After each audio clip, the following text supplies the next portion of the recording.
stuck in the same position you're stuck this year. You're out of the I middle like of the my track. position. I'm Well, like, I did too. I feet's loved it. away, I'm right there. But when these guys are up there and Corey's on the microphone going, boy, these hot wings are good.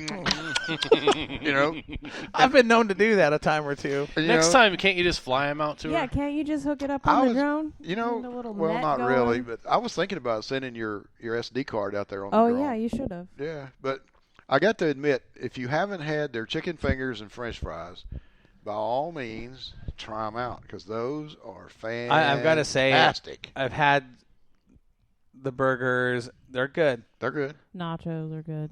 The chicken strips, yeah. Excellent. Yeah, Seasoned fantastic. perfect. Better stock up, Southern Oregon. Oh, yeah.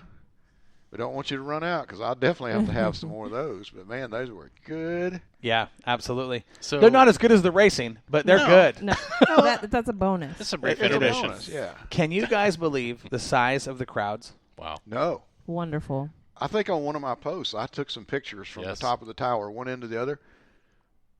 And, yeah, not down at the front. And I can tell you why there's no people down at the front.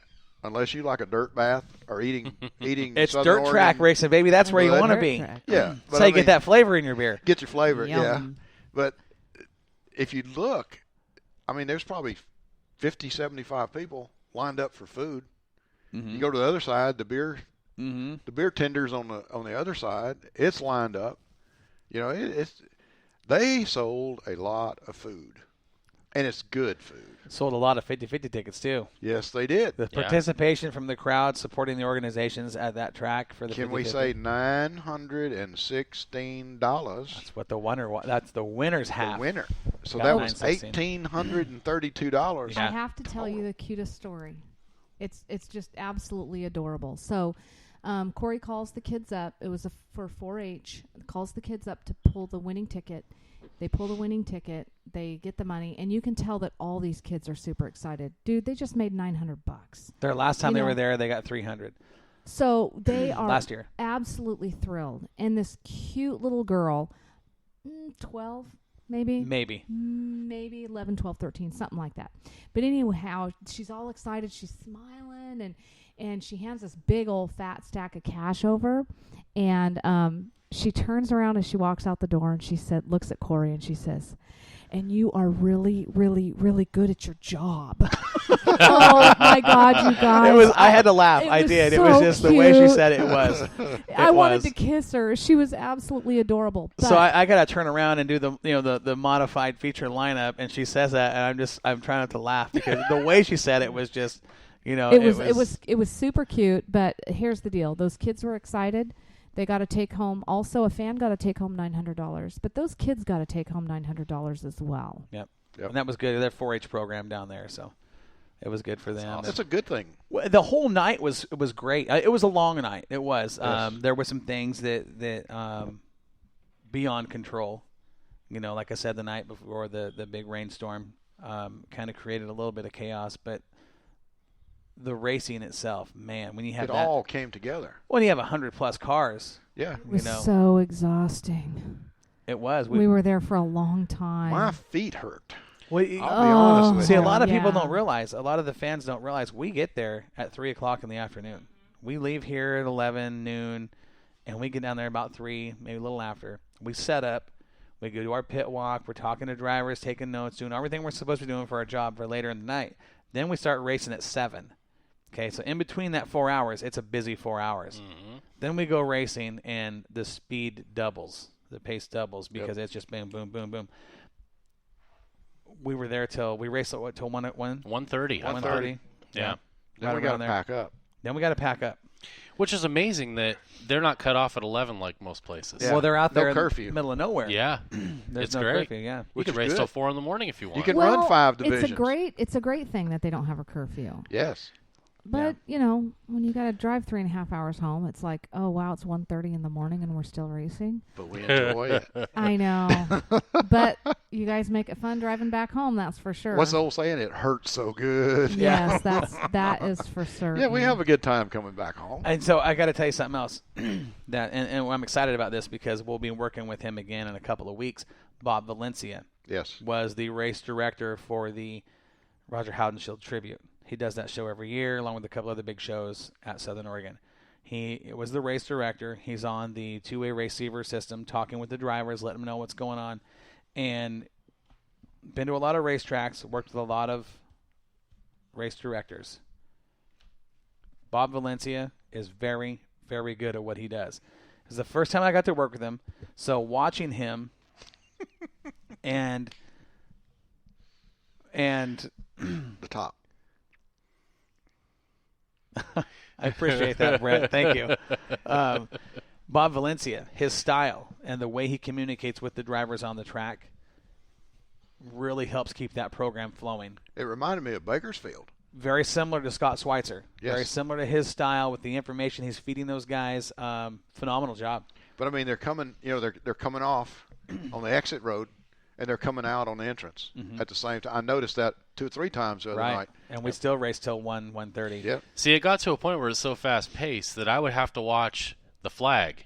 As soon as the white was out, I had to jump over and go turn on cameras because I knew they're going to be rolling, and they were rolling hard. As soon as that checker, you've got 12 seconds to get over there and do this because they're rolling. Yeah. Fast Gary. He's a speed demon. Yeah. But it was actually it was good to work with Bob. It was good to see his style and good to see the communication. Those drivers aren't lacking anything. He's very calm. He's very cool. He doesn't get upset. We did have one issue, and it wasn't his fault. There was 2 drivers in black number 7 cars. We're going back to the number 7. There was 2 of them on the track that had, there was a yellow, and they were trying to get him in the right running order. And there was, that's one of them. And then that's one of the 3 black 7 cars. But he was saying the black 7 car to the back. Well, one of the 7s almost looked like a 1, but it is number 7. And they were on, they're talking to each other. One guy's telling the other guy to get back. The other guy's saying, no, you go back. And they're not doing what they're supposed to do. And after 4 or 5 times of him saying black 7 to the back, thinking that the other car was number 1 because it could easily be mistaken for a 1, I peeked over and I said, hey, Bob, tell this driver to go to the back. And he did. And boom, lineup was on. And it's not easy being a race director. You've got to know what's going on right now all the way through, and you've got to watch everything going on in that race and make calls.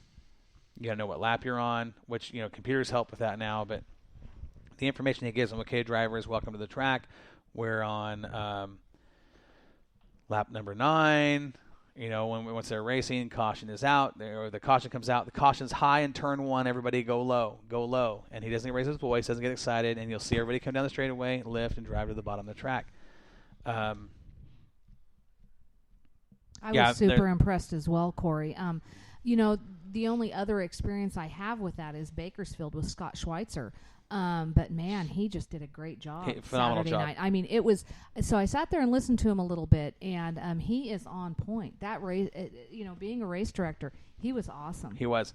And I'm looking forward to working with him again in a couple of weeks. He did compliment every one of you guys. He said, hey, Corey, he says, great job with your team. He goes, you guys are professional, and he did a very good job at keeping pace and what was going on. He goes, so many things could have went wrong today. And he goes, and you guys worked together well as a team. I've got it on text. I'll show you. I should have shared it in the chat. Yeah, I believe you, man. Yeah, I'll show you. But it was a great compliment. And that's what I talk when I say that we've got a good team and everybody's on point and does their job. It reflects when the race director sees it. It's pretty cool. Don sends us a message. He says we try to get done by 10, which normally we are. Normally it's about a 3-hour show, 7 to 10, bang, bang, bang, bang, hustle, get home. No later than 11, which is probably pretty standard at most dirt tracks around the country. But this one couldn't be helped. Lots of cars and racing and very little downtime once we started. Again, the weather the night before certainly wasn't an advantage to anybody. But when you've got 103 cars, and we didn't cut the races short, right? There was one race. I think one was cut there? short because there was so many. Yeah, they cut it 5 laps. There was so many cautions. Yes, but it's like going to a cattle auction, and you got 15 semis pull in with 5,000 cows. Got to sell them. You got to sell them. You don't want to cut the fans short. And Mike McCann doesn't. Mike McCann does not cut those fans short. He'll get that show in for you. And the fans stuck. And I think that's exactly why they did that. Don did it, and I know they try to get done on time, and Don makes a good point. But you know what? I have to say good for Mike for letting the races continue. I mean, it was a long night, and they got what they paid for. I can see the people with young kids because I've seen a bunch of them leaving with the kids asleep on their shoulder and stuff. But the diehard fans are there. Yeah. They're going to be there until the last ounce of gas goes through the tailpipe. I really did thought the stands were going to get a little more empty at that time. I'm like, it's midnight. No, there's still there. a ton of people. I was surprised. People here. Because a lot of those fans show up with kids. So the traffic was so bad leaving is how many people were there. Yeah. I'm loading up. I get the last camera off the last car. I get it loaded in the box. I get in the Suburban, and I start heading up, and I had to wait. Yeah. Finally, somebody let me head back up towards the stands. But there was still tons of fans leaving. Yeah. And I got up there, and the parking lot was still half full. Well, at midnight, they're still down there buying food. Yes. They were. those chicken strips. Yeah. You're not going to let me forget those, are you? No, I was just plugging the chicken strips again. But That's now, all. Yeah.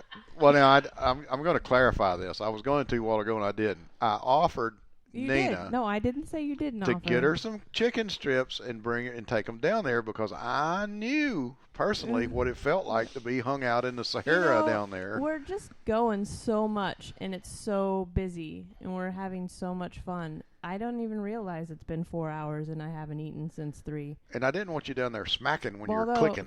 You do make some good sandwiches, so I did have that before we started. Yeah, Sandy makes some good, good sandwiches. So while we're on the air, I'm going to make a promise to this old timer over here. Dave? Yep, to Dave Stahl. Dave? Yeah, I'm an old timer too, but people can't see me, but they don't realize I'm nearly 68. Okay, I'm the old timer. Okay, you are the old timer of the Stahl. bunch. Now listen, I'm promising you right now on the air a new tripod for the next show. Okay, I know that the one we have you're not a big fan of. It's a brand new one. I understand why he doesn't like it. I get it. I've tried to play with it. I'm gonna get you a good one. Okay. You start calling me Shaky Dave. I try to move it slow, and it's like sandpaper. It just catches it. Yeah, it's crazy. It's like a rusty bearing, huh? But but it's brand new. It just wasn't what I thought it was going to be, and that's when they're in the full racing mode though. It's okay because I can move pretty fast. But when they're going slow, forget it. You can't go slow with it. You can't. So I'd appreciate it. We're going to get you a top of the line, okay? You just got to remember, you just got to lap the race cars with the camera. I'd rather have him calling you Shaky Dave than... He said that out loud so Sandy would hear it, so Sandy would order it. Oh. So I'm just letting you know how that flows. Whoa, wait a second. Okay, wait. Everybody's getting new toys here. What's in it for me? You've got a I got a frickin' new Mercedes-Benz in that bag. Dude, your toys are too expensive for us. Her one camera is worth about half of my sound. 2 drones. Well, yeah. 2 drones. Yeah. One lens was worth 2 drones. I know it. Yeah, I would not want to be in your industry simply because... Just a memory stick, at least? I'll get you that. No, I do need to buy her that. I'll tell you why. I'll tell you why. I run out. She shot Saturday night. Nina shot 12,000 photos. Just a few. I got mad when I ran out of space. 12,000? Yeah. Is that when I had to meet you over there at turn 3 to get you a new... Yeah. We're on the last... You let me know what last sticks you race. need. We'll get those. Well, I do I owe brought you that. one. Yeah, you did. I was like, I need more memory. You guys... I'm sorry. I apologize. I left the 128 at home, and she let me borrow a 64 gig to put in the drone. Oh, that's right. Yeah. Noted. I have it right here in my pocket. Forgot. I didn't forget you. I got it right here. Dave Foote says you're only as old as you feel. I'm 62 and not going anywhere. So don't feel bad there, Dave. It's all good. You're like a... He's 65 and I'll tell you what, he's 65? Well, then you're not the old man then. Yeah. I'm the old man. Uh-oh. I thought Foot was 42. But you know what? I look a lot better than you do. I mean, no. He said that I'm on the just air, kidding. Dave. Well, I just got back from Russia and the Ukraine. Over there, the women thought I was about 40 to 45. So there you go, Ed. It's a hard life over there. Those women over It's there hard are life like for men over there. they're just like Dave. When Dave's over there, they drink a lot of vodka. Yeah. All right. Vodka. Is that like the Budweiser scale? Yeah, kind of. Kind of, sort of. Vodka there is like Budweiser here. Yeah. I found a rabbit hole, guys.